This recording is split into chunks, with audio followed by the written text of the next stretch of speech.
Olá a todos que estão nos assistindo neste momento, né?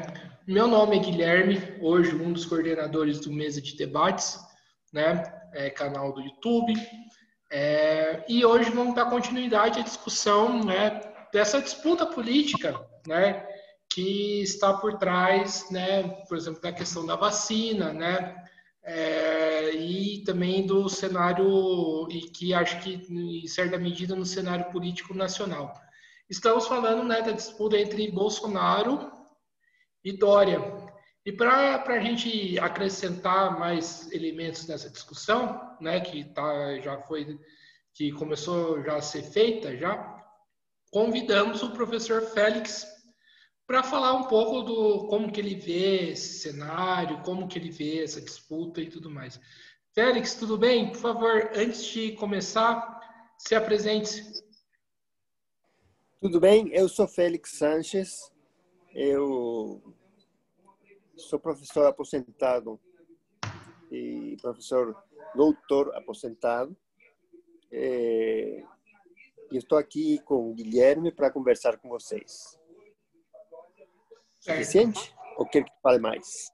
Não, tá certo. Professor, então vamos começar com a aprovação, né, da Coronavac, né? Quem está em vantagem, o Dória ou o Bolsonaro? Bom, eu acho que o Bolsonaro, que o Dória, até agora foi o que tomou a iniciativa. Acho que teve uma intuição correta, né? Que foi a intuição de colocar o problema da vacina, a entender que o problema sanitário seria um problema, acabaria funcionando um pouco como um divisor de águas na política brasileira, em função do agravamento da situação, dos efeitos, né, da pandemia, e que, em última instância, explicam. Eu vi hoje, no final da tarde, uma informação que me parece bastante importante, que a aprovação do Bolsonaro está caindo velozmente em função justamente dos descaminhos, das contradições que ele está apresentando em função das suas posturas negacionistas, das suas posturas francamente conservadoras, e que explicam um pouco o desgaste que a imagem do governo federal está experimentando e a situação lamentável em que nós todos, digamos, os cidadãos aqui do país estamos enfrentando em função das consequências desta pandemia.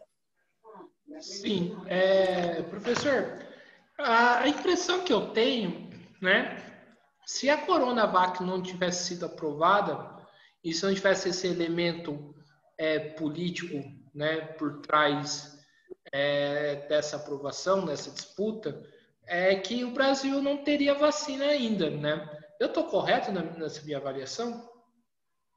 Sem dúvida, não, claro. O Bolsonaro, em que pese a gravidade daquilo que eu vou falar, eu acho que o grande problema do Bolsonaro é que ele é um genocida. Nós estamos governados por um genocida e por uma tropa que veio das Forças Armadas e que, em última instância, sustenta essa linha, né? Que é uma linha que, em última instância, trabalha todos os dias por,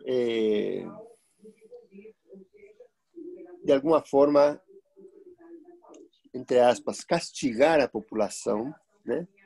Dentro de uma visão negacionista, conservadora e que explica essa radicalização, esse fanatismo que encontramos hoje na política brasileira. Um ambiente, nesse sentido, muito diferente daquele que a gente havia vivido em outros momentos de crise política aqui no Brasil. Nós temos, digamos, esse componente da crise política, que, digamos, que é um componente importante que existe no Brasil em função até da crise, do processo de formação do Estado brasileiro, né? As questões não resolvidas no processo de formação do Estado brasileiro e que se espelham, por exemplo, no mau encaminhamento do problema, tanto do problema agrário como do problema racial, e que, em última instância, agora vieram a eclodir, principalmente depois de 2013. Vamos lembrar, 2013 é um marco, nesse sentido, na explicitação dos principais impasses da sociedade brasileira, do processo de formação da República no Brasil, uma república que nunca foi um modelo de construção de uma república democrática, progressista, uma república que era, em última instância, a expressão de uma briga que era uma briga da classe dominante senhorial no Brasil, né? E que se expressava na disputa, né? da casa nobiliária, né? Representada pela Casa dos Braganças, Orleans e Bragança, né? E que vieram conformar, haviam dado lugar a um processo de independência no Brasil que, antes de dar lugar à República, né, já no final do século XIX, deu lugar a um processo de independência muito diferente, no caso do Brasil, em relação aos demais países latino-americanos que, em última instância, conseguiram enfrentar e iniciar os processos de independência, constituindo repúblicas e que processo que foi muito diferente no caso do Brasil. A república apenas se configurou como solução no final do século XIX, praticamente, e essa é a nossa história dessa república canhestra, digamos, que nós vivemos aqui, e que veio explodir em 2013. E, de alguma forma, é um processo que se aprofunda e de alguma forma, na eleição do Bolsonaro, na eleição de 2018, dá lugar exatamente ao surgimento de uma extrema-direita muito potente, capaz de se apresentar como uma alternativa que rapidamente a gente verifica que teve muita dificuldade para se afirmar. Porque nós vivemos, além do mais, a partir do ano passado, né, 2020, a configuração dessa crise sanitária, que é um pouco a expressão de uma situação de muito de debacle mesmo, né? De crise muito profunda da questão ambiental, da combinação, na verdade, um conjunto de crises: a crise ambiental, a crise social, a crise econômica. Então, nós estamos vivendo um período de aprofundamento da crise econômica capitalista a nível global, mas combinado com este componente da crise sanitária, do coronavírus assolando todo o planeta e, em última instância, cobrando o preço dos desequilíbrios ambientais em todos os países. Aqui, principalmente, aqui no Brasil, em particular, né? Amazônia, todo o problema, digamos, do aquecimento do planeta e da crise justamente do modo de vida na sociedade contemporânea.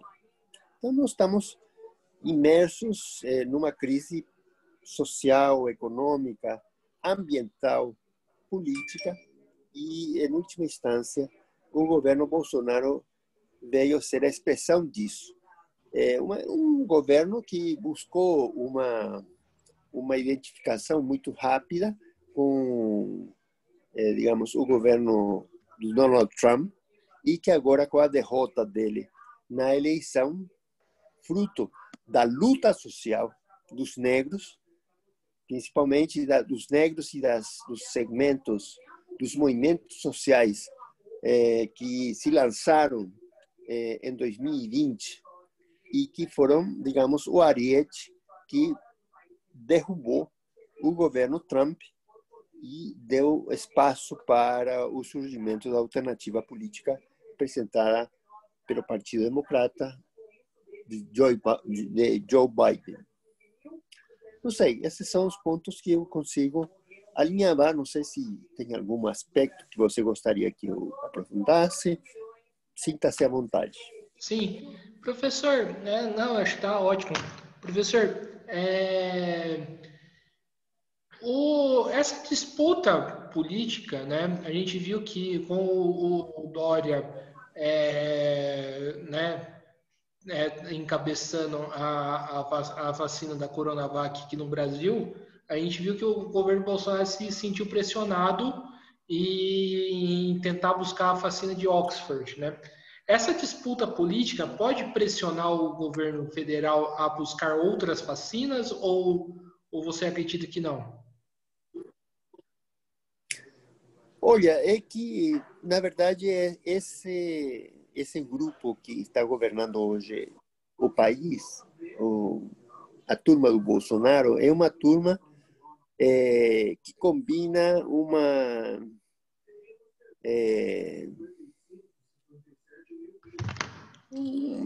são, digamos, um pouco, não sei, estou tentando dar uma definição. Ao mesmo tempo, é uma turma de muito mal preparada para a função de governo, digamos. Ao mesmo tempo, deu lugar a uma aliança com setores empresariais, do capital financeiro, expresso no papel que cumpriu a formação do Ministério com base em Paulo Guedes, né?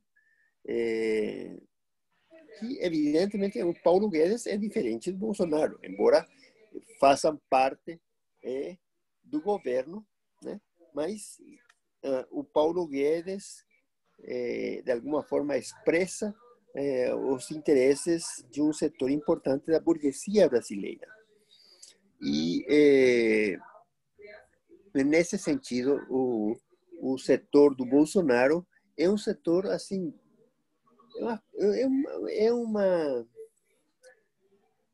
como diríamos, é uma turma bastante alocada, digamos, né? Vamos pensar nas manifestações que a gente vê todos os dias, e o Bolsonaro, nesse sentido, é pródigo na construção de uma imagem completamente alocada, né? Uma completamente diferente, né? Diferente de tudo que tem aí. Falta total de bom senso, né? E numa situação, porque esse é o componente importante, ele combina um anticomunismo brutal com uma falta total de bom senso e de incapacidade, né, para conseguir administrar as questões de Estado. Então, ele conseguiu brigar. O grupo dele, que está no governo federal, conseguiu se inviabilizar e criar problemas que estão pondo em risco a Coronavac. A Coronavac, que é um investimento de um setor burguês importante paulista, representado pelo Dória, né? E esse setor também se deslocou, havia apostado, evidentemente, na aliança com o Bolsonaro, né? Vamos lembrar que a campanha do próprio Dória havia sido a campanha do Bolso Dória aqui em São Paulo, né? Uma aliança para derrotar a esquerda aqui em São Paulo, né? E que acabou ruindo, né? Se inviabilizando em função de todo este processo de crise, e o componente sanitário foi decisivo. O Bolsonaro criou uma crise muito grande com a China. Vamos lembrar que o empreendimento da Coronavac, do Dória, foi qualificado pelo Bolsonaro como uma expertise comunista, né? E, na verdade, a necessidade de se contrapor ao comunismo chinês, né? Coisa que não tem nada a ver, né? Evidentemente, os chineses são hoje a principal economia do mundo capitalista, né? Nós estamos falando de um processo revolucionário que estaria em curso no mundo, e que teria a China como grande referência, grande modelo. Não se trata disso, se trata dos interesses de um setor capitalista muito poderoso, que inclusive está ameaçando derrotar, ocupar o espaço e a hegemonia no plano internacional, retirando dos Estados Unidos o papel de grande potência econômica e política nos dias de hoje. Então, evidentemente, essa postura do Bolsonaro aqui, ao qualificar os chineses como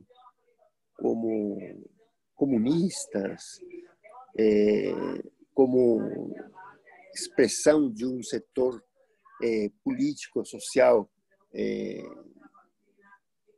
que não deveria ser aceito pelos brasileiros, abriu uma crise muito grande, simplesmente porque a China é o principal fornecedor da matéria-prima e também de uma boa parte dos produtos que são fundamentais para a tecnologia, que tem como fundamento a produção de produtos de tecnologia médica, científica. Então, ele abriu uma crise com o principal fornecedor de matérias-primas para a vacina, primeiro com a China, e também abriu essa crise com a Índia, né, em função do questionamento que ele fez em sua postura extremista, de direita, conservadora, isolacionista, totalmente dependente da aposta na subordinação ao interesse norte-americano expresso no governo Trump, né, fez com que o governo Bolsonaro promovesse, na verdade, um afastamento, um isolamento do governo do Brasil e do próprio governo Bolsonaro de todos os que deveriam funcionar como parceiros para a empreitada do combate ao coronavírus. E aí nós estamos hoje sem vacina ou com pouca vacina e é uma postura completamente subserviente em relação a qualquer projeto que de alguma forma possa dar encaminhamento a este problema. Nós estamos no meio de eu acho que estamos transitando uma crise que não está resolvida, porque não temos vacina, de fato, né? E estamos imersos numa pandemia que está matando já 200 de milhões de pessoas e daqui a pouco vamos chegar a 300 milhões e eu acho que a coisa tende a se aprofundar nos próximos meses. Então, estamos vivendo um momento muito delicado e eu acho que essa é a grande questão que nós estamos vivendo. Então, não tem vacina. Por quê? Porque brigamos com todos os setores, com todos os, brigamos com a Índia, brigamos com a China, que são produtores de vacinas. Agora, de repente, apareceu os russos, aparecem com a vacina da Gamaleya, do Instituto Gamaleya, a vacina Sputnik, que é uma alternativa, talvez ela possa se colocar, mas aí também o Bolsonaro deve, aí é o problema, no caso é o anticomunismo versus os chineses, versus as pessoas da Índia, o governo da Índia, e seguramente também, se colocar a questão da vacina Sputnik e de acordos com o Instituto Gamaleya, né, também vai se colocar contra os russos, né? Porque eles, em última instância, são um espelho do comunismo que é propalado como o grande inimigo também pelo extremismo de direita do Bolsonaro. Professor, você acha que todos esses elementos que você coloca, a burguesia pode começar a pensar a tirar o Bolsonaro do governo por meio, por exemplo, do impeachment? Quê? Você acha que com todos esses elementos que você coloca do governo, a burguesia pode pensar em retirar o Bolsonaro através do impeachment? Olha, o grande problema é a sociedade brasileira é uma sociedade muito pouco democrática. É uma sociedade que não conheceu um processo de desenvolvimento de uma institucionalidade, de uma sociedade democrática plena. Vamos ver aí os problemas da violência na periferia das grandes cidades do Brasil, que, em última instância, expressam o quê? Expressam a profundidade da crise de uma sociedade mal resolvida em relação ao problema social, né? e racial e econômico e torna uma sociedade muito com fortes tendências a expressar crises bastante importantes. E estamos imersos numa onda dessas. Acho que a vitória do Bolsonaro espelhou uma aposta da burguesia brasileira para derrotar a esquerda. Digamos, a evolução, o desenvolvimento do capitalismo aqui no Brasil, com todo esse caráter regressivo que tem aqui, eu quero me inspirar um pouco no Florestan Fernandes, que justamente discute o quanto o desenvolvimento do capitalismo aqui no Brasil, diferente de outros países da América Latina, inclusive, né? Aqui foi um processo ainda mais agudo de desenvolvimento de uma contra-revolução burguesa, né? Não foi uma revolução democrática da burguesia para construir o capitalismo. Foi muito mais uma contra-revolução burguesa a que nós vivemos. Por quê? Porque havia que desarmar as camadas populares, as camadas de operários, de camponeses, de trabalhadores, que, em última instância, povoam, habitam nos grandes centros econômicos, as grandes cidades do Brasil. O Brasil é um país continental. Inclusive, isso também é um fenômeno muito singular do Brasil.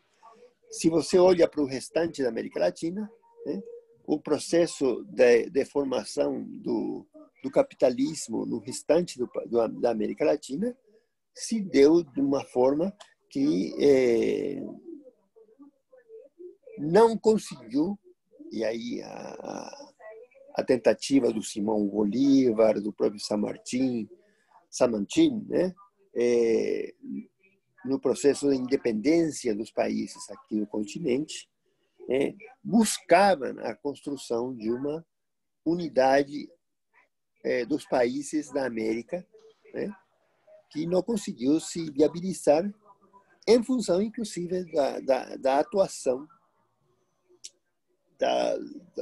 do processo da formação do Estado brasileiro. Primeiro como monarquia, depois como república, e nós vivemos uma situação em que a formação de um Estado unitário aqui no Brasil se deu basicamente através de um processo de liquidação de todas as pressões populares. Então, o Brasil é realmente uma sociedade e uma formação social que é profundamente desigual, e isso faz com que o caminho futuro do governo Bolsonaro esteja nessa encruzilhada. Para a burguesia, significa assim. Eu vi que o Estado de São Paulo hoje publica explicitamente verbaliza a ruptura com o próprio Bolsonaro, diz que não dá mais. Até o Estadão já está defendendo o impeachment, né? Mas o problema é eles também não têm qual alternativa colocar, né? Uma alternativa de esquerda não seria do interesse. E, de alguma forma, as jornadas de 2013 explicitaram exatamente muitos desses elementos que estamos falando. Então, estamos arrastando uma crise muito grande social, e que eu acho que caminhamos estamos nessa encruzilhada. Como fazer para nos livrar do Bolsonaro? Eu acho que a burguesia está perdendo o sono também. Todos nós estamos dormindo mal por causa da existência do governo Bolsonaro, mas também a burguesia está querendo se livrar dele. O problema é que não sabe como, né? Esse é o nosso dilema. Sim. Professor, você acha que, por exemplo, nas eleições de 2022, a disputa vai ser entre Bolsonaro e Dória, ou vai ter algum outro candidato que pode embaralhar essa disputa? Olha, depende. Eu acho que o grande problema que nós enfrentamos é uma situação em que o PT é um partido que nasceu, se desenvolveu justamente nessa virada do século XX para o século XXI como uma alternativa política bastante importante, né? E que espelha, digamos, a força da candidatura do Lula, os governos do Lula, da Dilma, a candidatura do próprio Haddad, né, na eleição de 2018, mas, ao mesmo tempo, o esgotamento, eu acho que do PT como uma alternativa política. Nós estamos vivendo este problema. O PT não é mais aquele. Não é mais aquele que era a promessa de um partido de trabalhadores, de um partido expressão da organização política de um setor importante da classe trabalhadora e da própria população das periferias e das lutas sociais. Mas, obrigado. Então, essa situação do PT, do esgotamento do PT, é o principal impasse para pensar o 2022. A alternativa do Lula presidente, candidato à presidência, bom, aí esbarra no próprio julgamento que já passou do próprio Lula, que tem os direitos políticos cassados. Evidentemente, pode acontecer que a burguesia organize o perdão do Lula, né? E ele possa se configurar como uma alternativa política. Acho muito difícil. Ele está com 75 anos, não sei. Eu acho que é difícil de pensar. E não vejo Haddad como um candidato à altura para expressar uma alternativa política. Estamos no bato sem cachorro. E não vejo também o Dória, né? Pelo amor de Deus, não vamos transformar o Dória num grande líder político nacional, né? Eu sou de um tempo, não sei se você é muito novo, mas eu conheci o Dória de um sujeito que tinha um programa às 11h30 da noite que recebia pessoas para jantar, para comer, para falar banalidades, né? Ele era uma Ana Maria Braga, né? Esse era o Dória, né? O problema é que o desgaste do PT, etc., colocaram ele como prefeito. E ele é um sujeito que se parece muito ao Bolsonaro, né? No aspecto, eles têm várias afinidades que fizeram com que eles fizessem campanha juntos, né? Para derrotar a esquerda. E então eu sou muito desconfiado da alternativa do Dória. Não acredito que ele consiga se configurar como uma alternativa. Não vejo que o Bolsonaro também apareça em 2022 como uma alternativa. Então, esse é o grande impasse que eu acho que nós vamos ter que transitar e trabalhar em 2022. O que fazer? E eu acho que para a esquerda é bem problemático, né? É difícil, não é fácil. Não sei se estou sendo muito pessimista. Não. Mas eu acho que não, temos motivos para imaginar que a vida possa melhorar, a vida possa ser diferente. a gente consiga enfrentar o Bolsonaro, o Dória, mas a verdade é que isso não será fácil. Sim. Tem que ter uma base anterior de acordos, de diálogo, de formação de uma consciência que eu acho que se fragilizou muito nesses últimos anos. O capitalismo nos deu vários golpes nesse último período, né? Esse que é o problema. Professor, e você falou do PT, que o PT não é o partido que era antes. Qual que é o balanço que você faz, né? Assim, o balanço estaria para a gente falar mais uma entrevista, né? Obviamente. Mas você poderia falar previamente? Você poderia falar previamente qual que é o balanço que você tem do PT? Olha, o balanço que eu faço do PT é o balanço do esgotamento. O grande problema é que eu acho que o PT se configurou no seu nascimento. O PT nasceu das lutas sindicais, de massas, no começo da década de 80. Aquele PT, e que se expressou na própria candidatura do Lula em 89, contra o Collor, e numa organização e numa, digamos, a configuração de um polo político muito importante que se expressou com força na campanha de 89 com a campanha do PT com Lula para presidente, né?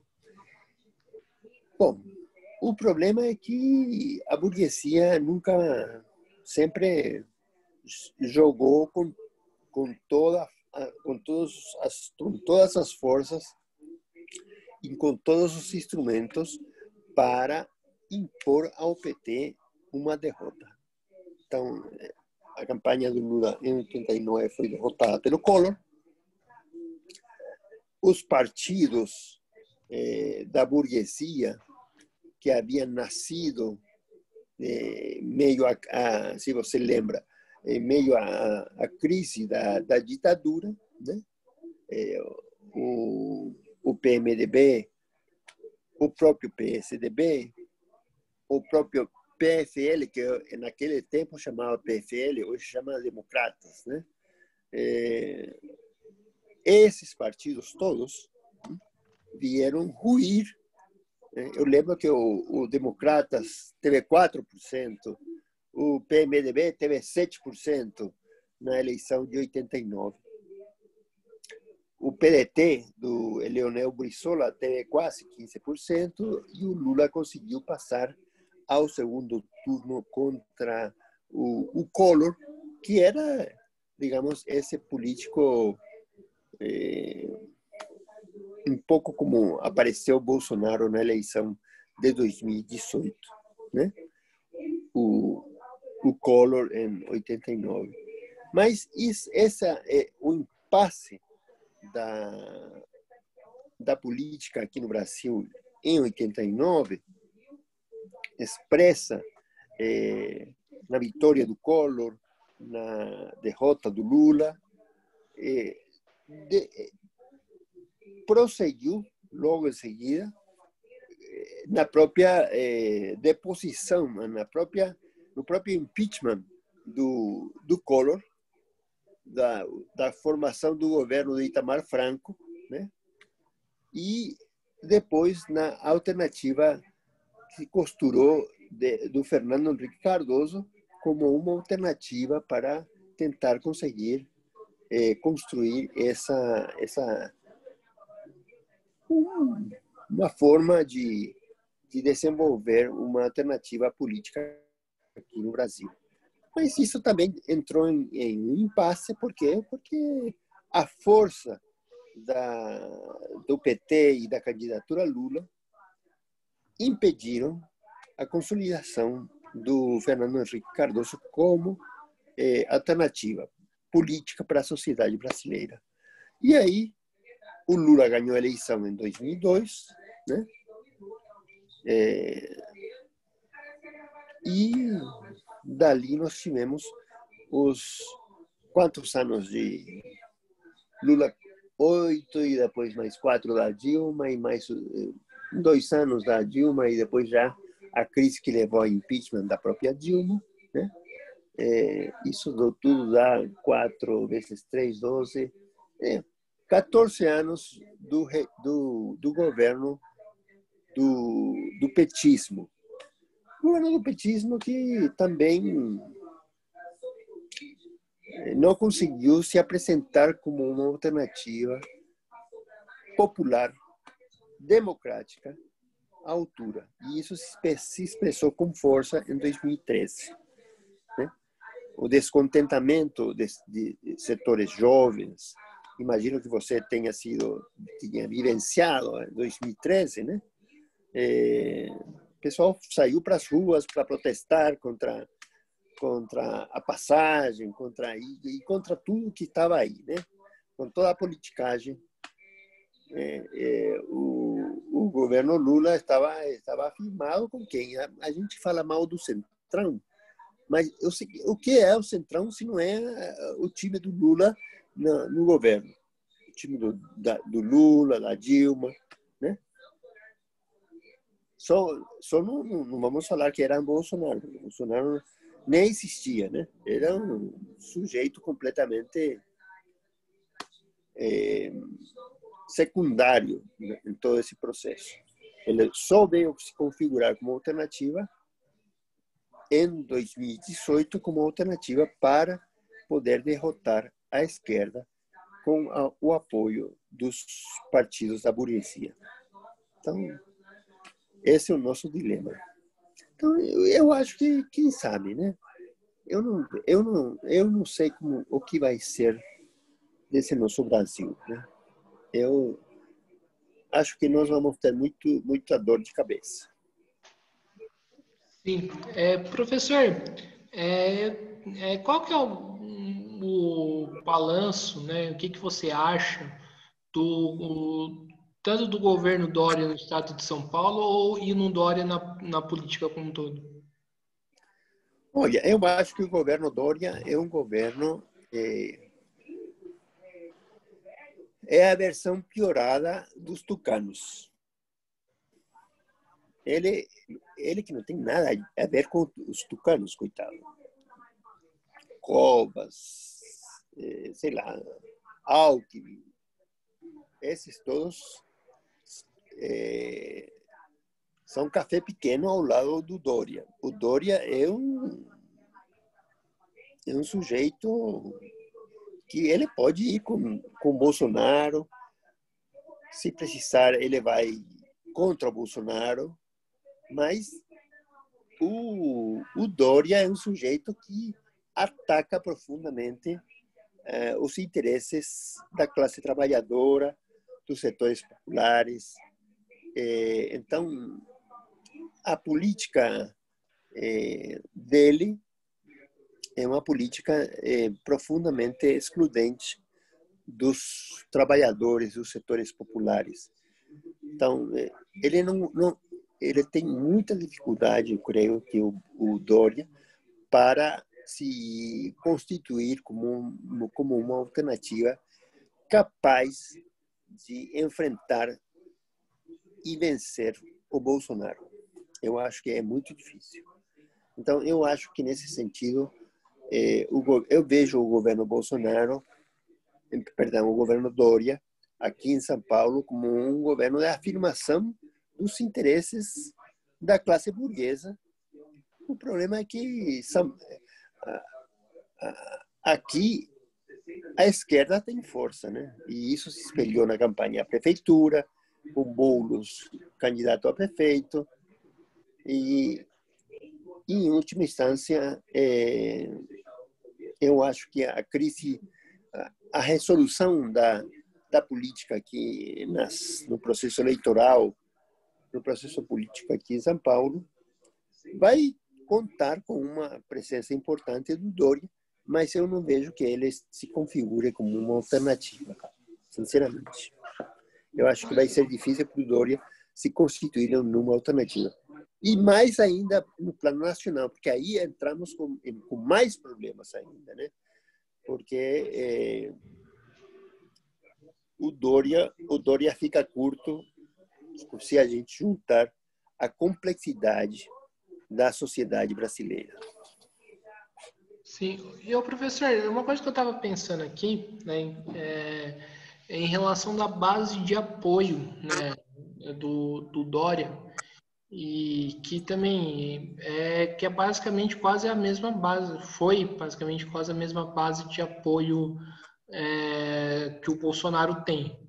Hoje o Bolsonaro consegue manter uma linha de 20 a 30% dos seus apoiadores, assim, ou desses 30%, 10 são mais do núcleo duro.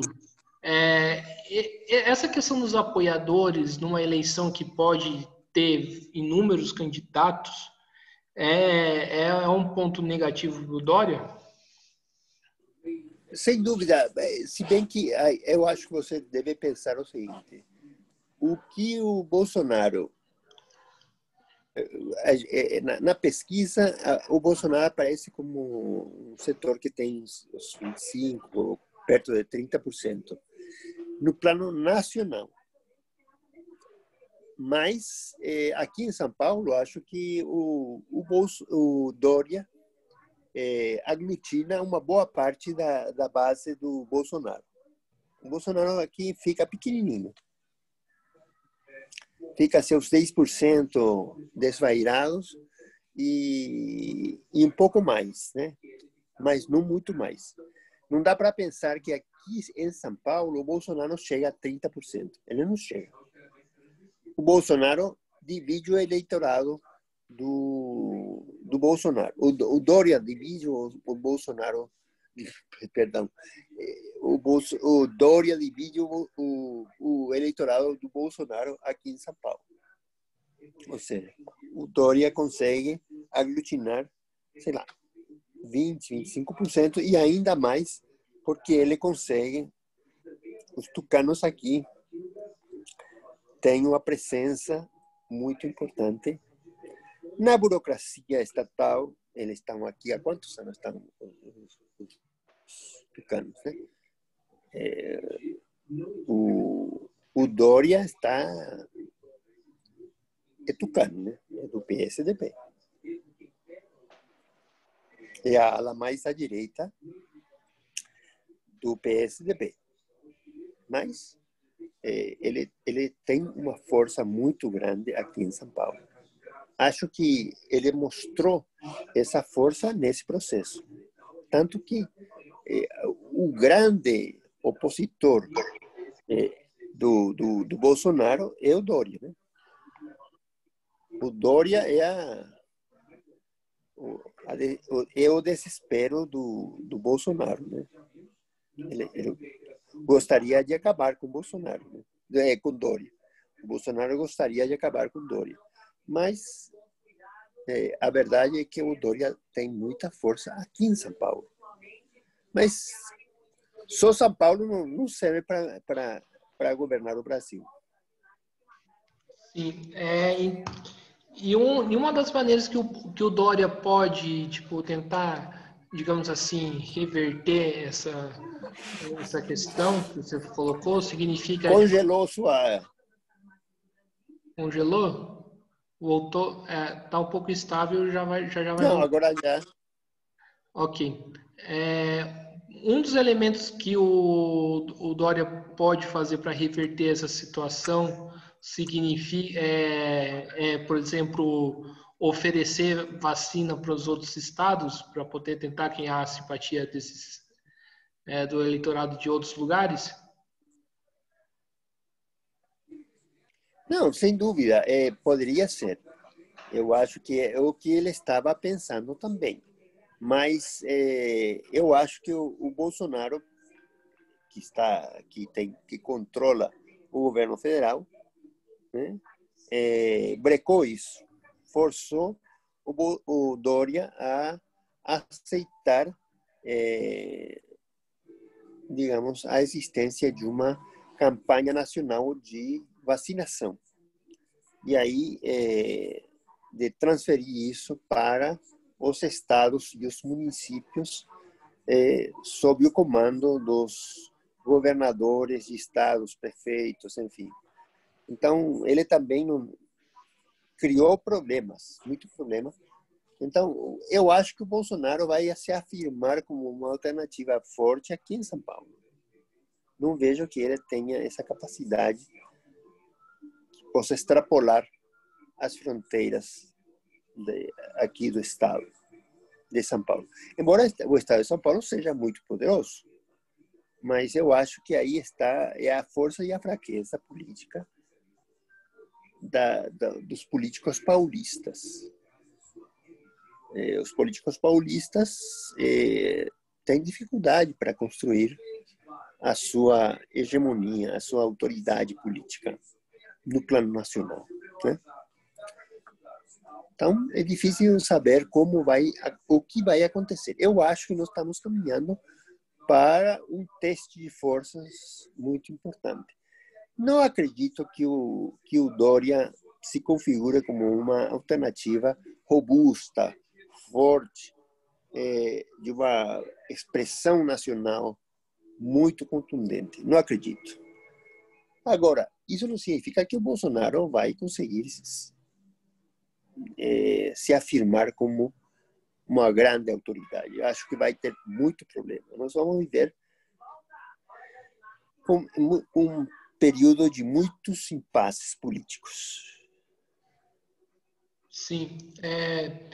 Professor, no caso de uma crise maior, né, tanto na política, tanto na economia, ou até mesmo pelo agravamento da crise sanitária, pensando no ponto de vista de que a coisa pode ficar mais insustentável do que já está, é possível prever, digamos assim, uma unidade entre esses setores que hoje são rivais para poder dar uma resposta a essa crise e com medo e com medo de uma revolta popular, uma revolta de trabalhadores? Sem dúvida, esse componente também é uma possibilidade.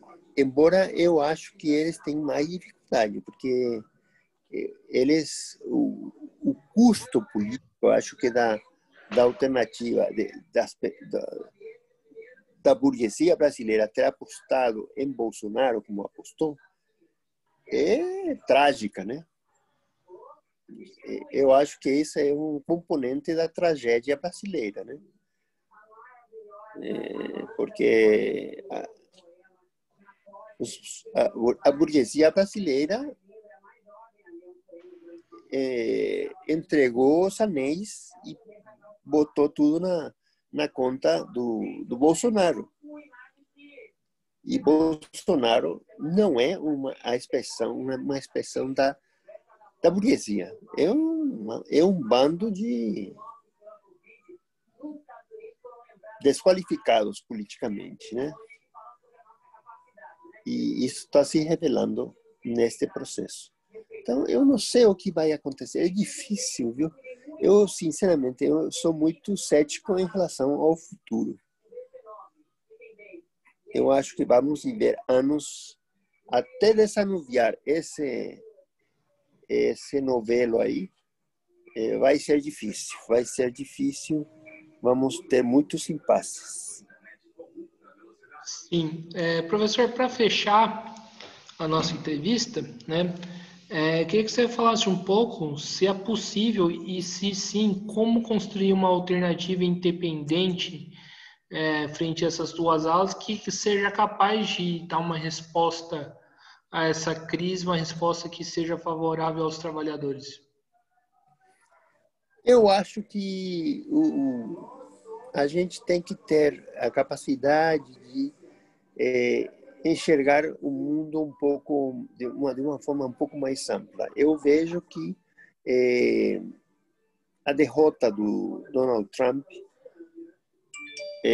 agora, nesse processo, nesses últimos 2 anos, expressou, né, o crescimento e a força de uma sociedade, de movimentos sociais muito importantes que se configuraram em Estados Unidos, e eu acho que eles nos dão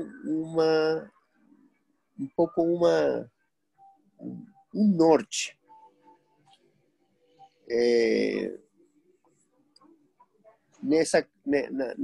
Na constituição do polo aí das vidas negras importam, nós tivemos a conformação de em meio da pandemia, um campo político alternativo que, claro, não se expressou, não conseguiu se conformar no lançamento de uma plataforma e de uma organização política capaz de oferecer uma alternativa à sociedade norte-americana.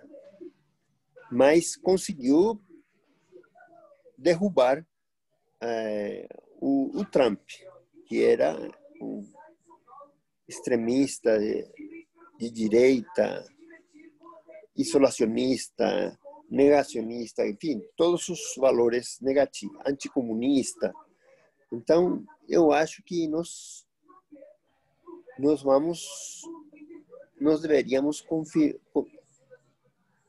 entender que nós precisamos nos abrir para a diversidade da sociedade, dos negros, das mulheres, dos setores que são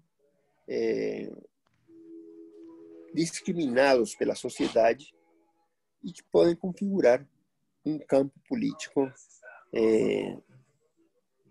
alternativo. Eu acho que esse processo pode ser o caminho da construção de uma alternativa política bem interessante. Eu aposto nesse caminho, pelo menos. Professor, só uma questão antes da gente fechar de vez. Você falou do governo dos Estados Unidos, do Joe Biden. Existe alguma possibilidade do Joe Biden ser um fator fundamental para uma possível, uma hipótese de uma derrubada do governo Bolsonaro? Olha, eu acredito que o Joe Biden e os setores da burguesia norte-americana que estão no comando do governo hoje, eles enxergam o Bolsonaro como um inimigo. Então, eu acredito que nós teremos muitas tensões. O Bolsonaro vai ter muito problema para se sustentar. Então, a crise nacional que estamos discutindo, que estamos comentando aqui, se você acrescenta esse componente da disputa com os Estados Unidos, eu acho que nós vamos viver um período, ou melhor, o governo Bolsonaro vai viver um período muito difícil. Eu não acredito que vai ter condições de se conciliar, se articular ou se pacificar com o governo democrata do Biden. Não acredito. Então, nós teremos muitos elementos de crise também nesse plano. Sim. Professor, está aqui, a gente vai encerrar mais uma entrevista, né, do Mesa de Debates. Primeiramente, eu quero agradecer você por ter aceitado o convite, né? Você trouxe inúmeras reflexões, inúmeras colocações que acho que importantíssimos, né, para poder entender a situação nacional e também, de uma certa medida, entender a situação internacional. Eu acho que frente a toda essa batalha que está acontecendo em torno da vacinação, Eu acho que refletir esses elementos acho que são de extrema importância. Por isso, quero agradecer por você ter aceitado o convite e passo para as considerações finais. Não, eu agradeço muito o convite e espero ter contribuído para a nossa conversa, para uma compreensão das questões, que, na verdade, a gente está sempre aberto a entender e a compreender melhor. Agradeço a iniciativa, acho super importante conversar esses temas, essas coisas, e sinta-se à vontade para conversar de novo comigo, que terei todo o prazer. Sim, sim. Então, professor, eu quero mais uma vez agradecer você ter aceitado o convite, né? Quero também agradecer a você, telespectador, que está assistindo a nossa conversa, né? Peço para se inscrever no canal do YouTube, do Mesa de Debates, né? Também curtir a página do YouTube para poder dar uma projeção maior no vídeo, né? Para o YouTube entender que esse vídeo é importante, é relevante, né? Além disso, né? Acho que é importante compartilhar no Facebook, nas redes sociais, além de curtir a nossa página no Facebook do Mesa de Debates e também, né, seguir a gente no Instagram. Professor, mais uma vez, muito obrigado, né? Muito obrigado a você que estiver assistindo, né, que acompanhou a gente na programação dessa semana. Está encerrado mais um programa do Mesa de Debates. Então, até a próxima, pessoal. Fui.